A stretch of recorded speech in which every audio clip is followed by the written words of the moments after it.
Hey, what's up, everybody? BDO44 coming at you with another video. All right, so a couple things to talk about.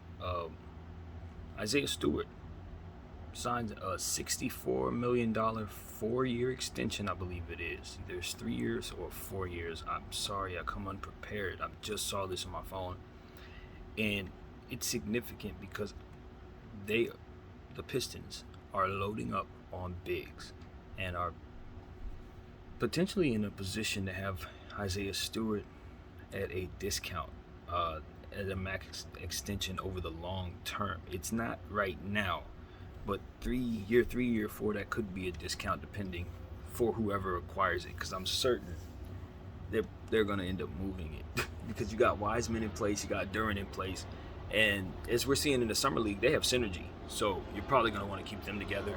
Isaiah Stewart is probably gonna want to emerge from behind that role eventually.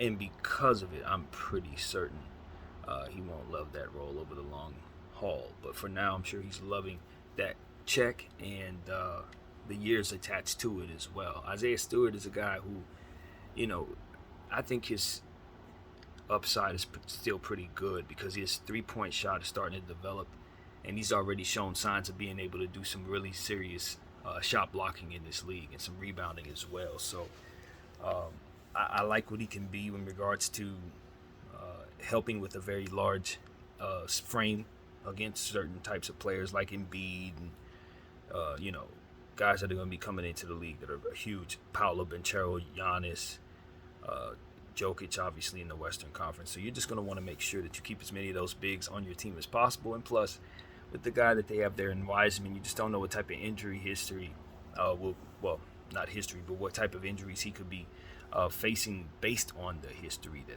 is there. So that's kind of what I'm looking at. If I'm the Pistons, just wanting to double down on bigs and uh, understanding that teams around me are emerging with a lot of big teams, a lot of big players. If you look at the Boston Celtics and how they've loaded up, you look at the Charlotte Hornets and the bigs that they have, Cleveland Cavaliers, Orlando Magic. It doesn't pay not to have size right now in the Eastern Conference, particularly. You look at what Jarris Walker's doing and all the bigs that they got in Indy. So, you just want to load up and have as many bigs as possible, it seems, and that's the trend. But we've already seen this trend. We know sometimes those big guys can't stay healthy, so we'll see how it works for all these teams. I'm definitely a believer in size, and it seems like the Eastern Conference is starting to understand that size is going to be important. And so, it's a lot of money teams are playing these centers. You look at the Minnesota Timberwolves and what they forked out to centers. Um, it's interesting to see some of the things that teams are doing to try to attack the era they're in, and I'm wondering what the Lakers' interest is in regards to picking up a big ourselves, because that was the next team I was going to talk about. Is D'Angelo Russell?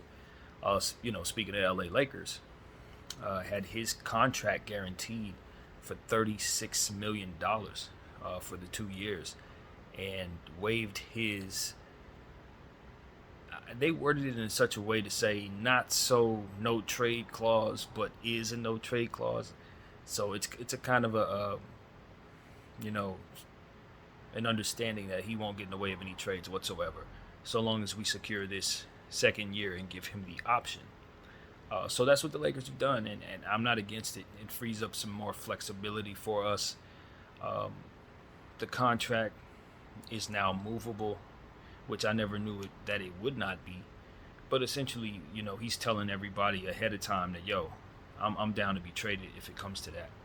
And so that is something that really helps the LA Lakers, because I think that's the point of kind of positioning his contract at the dollar amount in the year that it is. Its purpose is to be attractive to other GMs, particularly the second year at the midway point, when he's already opted in and is now looking to move on. That's a really attractive contract. So essentially, what he's saying is, at any point you guys want to move it, um, I'm not going to step in the way of that.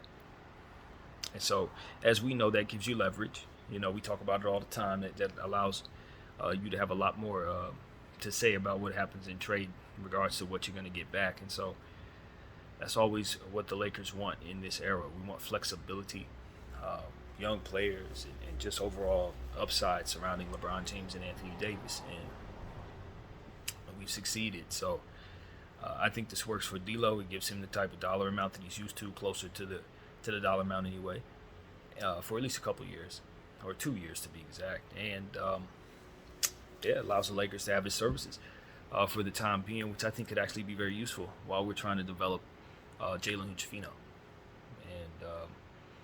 And so far so good for the LA Lakers. So that's really the thought there. Just wanted to give you guys a couple of updates that came my way. And Isaiah Stewart news is pretty interesting to me, but when you consider what other teams are doing, it's not overly surprising.